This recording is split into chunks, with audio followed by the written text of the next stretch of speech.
Hello friends, சூப்பரான ஒரு இட்லி தோசைக்கெலாம் பொருத்தமான ஒரு இட்லி குருமா எப்படி பண்ணலான்னு பார்க்கலாம் வாங்க. ஒரு கடாயில் 2 டீஸ்பூன் எண்ணெய், 2 டீஸ்பூன் கடலைப்பருப்பு போட்டுக்கலாங்க. அதுக்கப்புறம் 1/2 டீஸ்பூன் சீரகம், 1/4 டீஸ்பூன் சோம்பு, 1/4 டீஸ்பூன் குருமிளகு, 1/4 டீஸ்பூன் கசகசா, 2 பட்டை, ஒரே ஒரு ஏலக்காய், 2 கிராம்பு. இதை மட்டும் நம்ம எண்ணெயில் போட்டுக்கலாம். போட்டுட்டு ஒரு வதக்கிக்கலாங்க. இதுக்கு கூடவே நம்ம காரத்துக்கு தகுந்த மாதிரி நான் 2 வரமிளகா தான் போட்டிருக்கிறேன். உங்களுக்கு எவ்வளோ தேவைப்படுதோ நீங்கள் எவ்வளோ போட்டுக்கோங்க. 100 கிராம் சின்ன வெங்காயம், 4 பல்லு வெள்ளை பூண்டு போட்டுக்கலாங்க. ஒரு இன்ச்சுக்கு இஞ்சி போட்டுக்கலாம். போட்டுட்டு இதை நல்லா வதக்கிக்கலாங்க.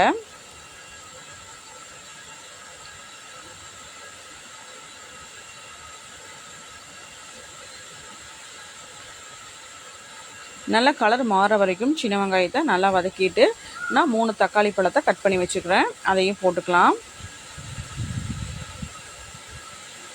இதுக்கு கூடவே கொஞ்சமாக உப்பு போட்டிங்கன்னா தக்காளி சீக்கிரம் வெந்துடும். நல்லா சாஃப்ட் ஆகிற வரைக்கும் இப்போ நல்லா இதை வதக்கிக்கலாம்.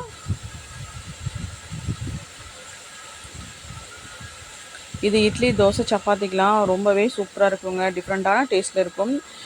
அது ஹோட்டல் கடையில் சாப்பிட்ற மாதிரி அதே டேஸ்ட்டில் இருக்கும், அதே மணத்தோடவும் இருக்கும். மறக்காமல் ட்ரை பண்ணி பாருங்கள்.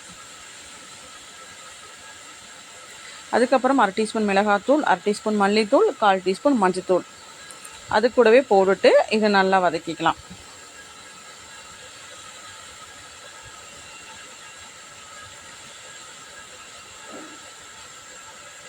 நல்லா தக்காளி நல்லா சுருண்டு வர வரைக்கும் வதக்கினாதாங்க இது நல்லா டேஸ்ட்டாக இருக்கும்.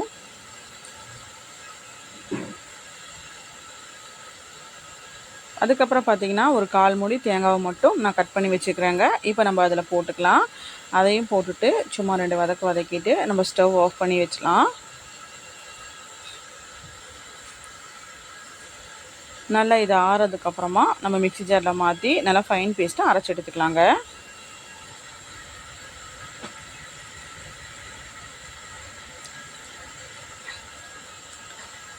போட்டுட்டு இதுக்கு கூட கொஞ்சமாக தண்ணி ஊற்றிட்டு இது நல்லா அரைச்சி எடுத்துக்கலாம்.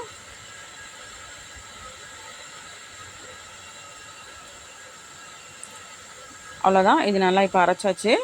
வேறு ஒரு கடாயில் தேங்காய் எண்ணெய் சேர்த்துக்கலாங்க. தாளிக்கும் போது தேங்காய் எண்ணெய் சேர்த்துனிங்கன்னா ரொம்பவே சூப்பராக இருக்கும் ஸ்மெல்லு. ஒரு கொத்து கருவேப்பிலை, ஒரு 1/2 டீஸ்பூன் கடுகு போட்டுட்டு அரைச்சி வச்சுருக்கிற பேஸ்ட் எடுத்து அதில் சேர்த்துக்கலாம். தண்ணி ஊற்றி நம்ம டைல்யூட் பண்ணிக்கலாங்க. நமக்கு கொஞ்சம் தண்ணி அதிகமாகவே ஊற்றிக்கலாம், நிறைய கெட்டியாக இருக்கும். அதனால் கொதித்து வரும்போது பார்த்திங்கன்னா நல்லா திக்னஸாகவே இருக்கும். அதனால் கொஞ்சமாக தண்ணி ஊற்றி நம்ம டைல்யூட் பண்ணிக்கலாம். இப்போ பார்த்திங்கன்னா இதை நல்லா மிக்ஸ் பண்ணிக்கலாங்க. அப்புறமா கொத்தமல்லி இலை தூவி போட்டுடலாம். அவ்வளோதான், சூப்பரான குருமா ரெடி ஆகிடுச்சு. மறக்காமல் ட்ரை பண்ணி பார்த்துட்டு எப்படி இருக்குன்னு சொல்லுங்கள். தேங்க்ஸ் ஃபார் வாட்சிங்.